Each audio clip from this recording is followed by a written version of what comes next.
Hello everyone. तो आज की वीडियो में हम करने वाले हैं पेरेंट्स टीचर मीटिंग में पीटीएम में इंग्लिश में कैसे बात करें। ठीक है, क्या बात करनी है, कैसे बात करनी है, ये हम आपको बताएंगे। आपको क्या करना है, प्रैक्टिस करनी है। ठीक है, तो आइए स्टार्ट करते हैं। हम सबसे पहले स्कूल में जाते हैं तो क्या करते हैं, जब हम पीटीएम में मैम से मिलते हैं तो हम इन्हें ग्रीट करते हैं, गुड मॉर्निंग करते हैं। कैसे बताते हैं, गुड मॉर्निंग, मैं डैश की मम्मा हूँ। डैश मतलब मैं अपने बच्चे का नाम, जो भी आपके बच्चे का नाम है आप वो ले सकते हैं। गुड मॉर्निंग, मैं आशी की मम्मा हूँ, या गुड मॉर्निंग मैं अमन की मम्मा हूँ। कोई भी नाम जो आपके बच्चे का नाम है ना, वो आप लेते हैं। तो अब आप इसको इंग्लिश में कैसे कहेंगे, good morning, I am Aashi's mother. Good morning, I am Aman's mother. ठीक है, जो भी आपके बच्चे का नाम है वो डैश में आपको डालना है। Good morning, I am Aashi's mother. ठीक है, आगे एस लगाना है। Good morning, I am Aashi's mother. ठीक है, उसके बाद आप क्या बोलेंगे, आप क्या पूछेंगे, दरअसल मैं आशी की प्रगति जानना चाहती हूँ। मैं आशी यहाँ यूज कर रही हूँ तो आई एम टेलिंग आशी। आप कह सकते हैं दरअसल मैं अपने बच्चे की प्रगति जानना चाहती हूँ, है ना, ऐसे भी कह सकते हैं। अब इसको हम इंग्लिश में कैसे कहेंगे, actually I wanted to know the progress of my child. My child की जगह आप नाम ले सकते हैं। कैसे कहेंगे, actually I wanted to know the progress of Ashi. ठीक है, actually I wanted to know the progress of Ashi. अब यहाँ पे जो भी नाम है, हियर आई एम यूजिंग आशी, और आप कोई भी नाम, अमन हो सकता है, एनी नेम, अनय हो सकता है, जो भी नाम होगा आप यहाँ पर यूज कर सकते हैं। तो एक बार और प्रैक्टिस करते हैं। Actually I wanted to know the progress of Ashi. ठीक है, आप अपने बच्चे का नाम यहाँ पर लीजिए, या फिर नाम नहीं लेना चाहते हैं तो आप बोलेंगे actually I wanted to know the progress of my child. ठीक है, अगला प्रश्न ले लें कि और आप क्या बोल सकते हो, आशी कक्षा में कैसी है, अमन कक्षा में कैसा है। ऐसा पूछोगे ना, मेरा बच्चा कक्षा में कैसा है। अब आप उसको इंग्लिश में कैसे बोलोगे, हाउ इज आशी in the class, how is my child in the class. समझ में आ रहा है, आप डैश की जगह आप अपने बच्चे का नाम या फिर माई चाइल्ड दोनों ही यूज कर सकते हैं। हाउ इज आशी इन द क्लास, क्लियर है। हाउ इज, अपने बच्चे का नाम लीजिए और प्रैक्टिस करिए। तो एक बार प्रैक्टिस करते हैं, how is in the class.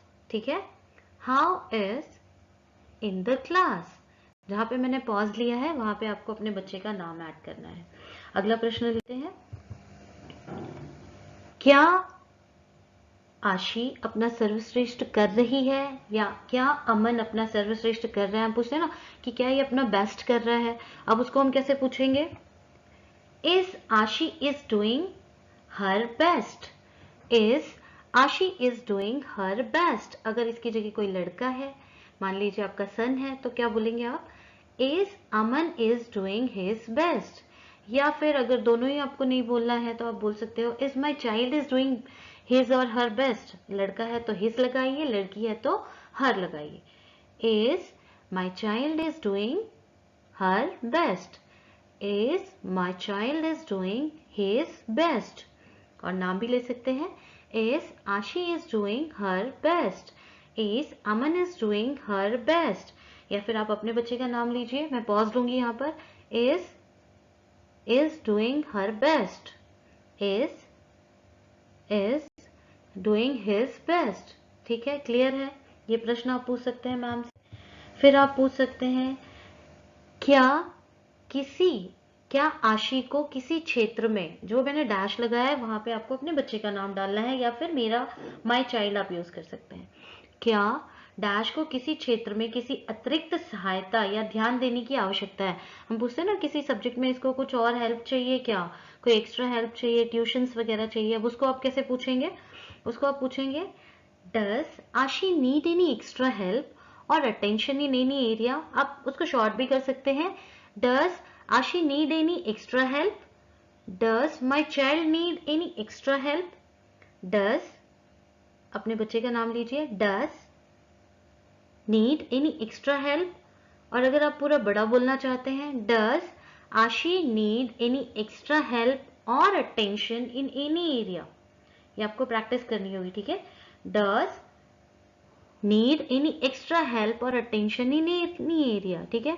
Does my child need any extra help और attention in any area. Clear है? आगे चलते हैं।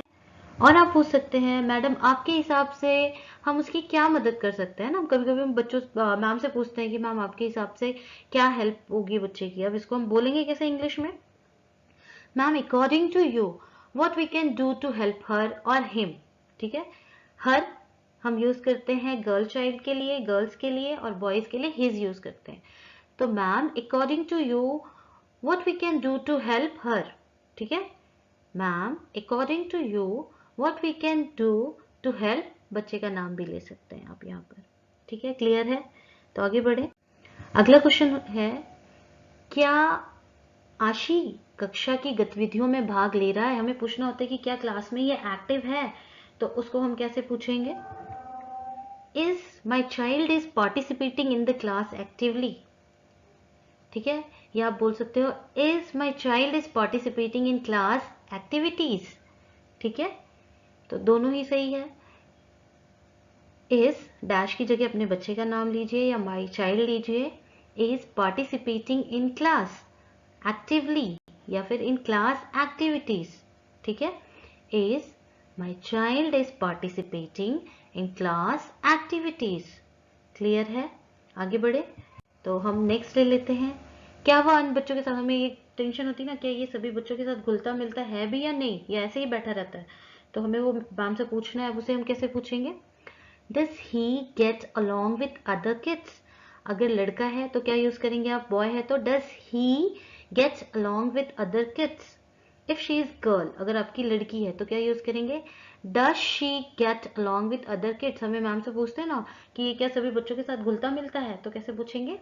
Does he get along with other kids. Does she gets along with other kids. I hope clear है आपको। ही कहाँ पे लगाना है, शी कहाँ पे लगाना है। लड़की है तो शी का यूज करेंगे, लड़का है तो ही का यूज करेंगे। और कैसे बोलेंगे हम? Does he get along with other kids. Does she gets along with other kids. ये आपको बार बार देख के प्रैक्टिस करनी होगी, ठीक है। तो अगला क्वेश्चन है, क्या वह आपके सभी निर्देशों का पालन करता है? जब हम पूछते हैं ना कि मैम आपको क्या, या आपकी सारी इंस्ट्रक्शन फॉलो करता है, आपकी सारी बात मानता है, उसे हम कैसे कहेंगे? डज ही और शी, अगेन ही और शी मैंने कहा क्योंकि बॉयज के लिए ही यूज होगा, गर्ल्स के लिए she. Does he follow all your instructions. हम यहाँ मैम से पूछ रहे हैं कि ये आपकी सारी बात मानता है, सारी इंस्ट्रक्शंस मानता है, तो उसे कैसे बोलेंगे? Does he follow all your instructions. Does he follow all your instructions. Girl के लिए does she follow all your instructions. Does she follow all your instructions, ठीक है। तो ये क्वेश्चन हम पूछ सकते हैं। हम पूछ सकते हैं और तरीके से इसको कि क्या वह आपकी और अन्य शिक्षकों की बात मानता है, क्या आपकी और अदर टीचर्स की बात मानता है मेरा बेटा? उसको आप कैसे पूछेंगे? Does he obey you and other teachers. और पूछ सकते हैं does she obey you and other teachers, ठीक है। Does he obey you and other teachers. Does she obey you and other teachers, ऐसे बोलना है आपको। तो अगला है, अगर मान लो कभी कभी क्या होता है कि बच्चे को ना कोई कोई सब्जेक्ट समझने में कठिनाई हो रही है, परेशानी हो रही है, या उसे किसी मैम की बात समझ में नहीं आ रही है, तो उसे हम कैसे बोलेंगे? He is having difficulty in understanding, जो भी प्रॉब्लम है, साइंस है, हिस्ट्री है, मैथ्स है, इंग्लिश है, वहां पे हम लगा देंगे डैश में। जो उसे समझ में नहीं आ रहा है या जो मैम की इंस्ट्रक्शन समझ में नहीं आ रही है वो हम लगा देंगे। He is having difficulty in understanding maths, और he is having difficulty in understanding English। या फिर हम लिख सकते हैं he is having difficulty in writing part, ठीक है। अंडरस्टैंडिंग की जगह राइटिंग पार्ट भी हो सकता है।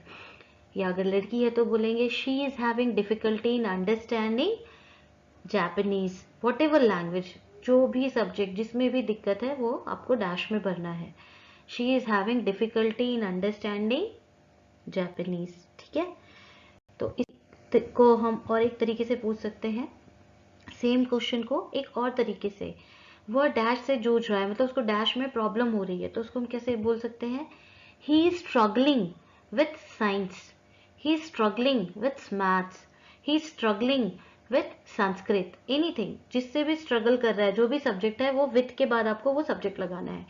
और लड़की है तो फिर आप क्या यूज करेंगे, she is struggling with dash, she is struggling with yes science, she is struggling with Hindi, जो भी सब्जेक्ट है वो आपको यहाँ पर लिखना है, वो बोलना है, ठीक है, प्रैक्टिस करनी है इसकी आपको।